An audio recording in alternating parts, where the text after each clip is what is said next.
ഞാൻ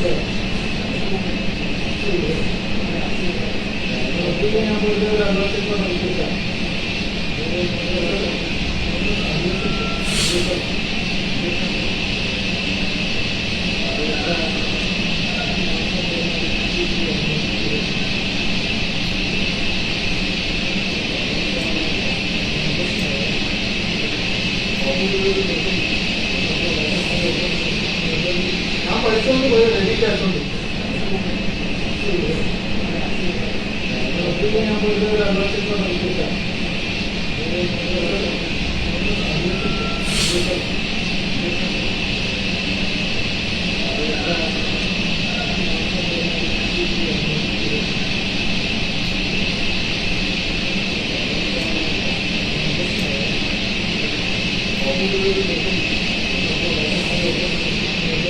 ഞാൻ പഠിച്ചുകൊണ്ട് പോയി റെഡി ക്യാഷ് ഉണ്ട്.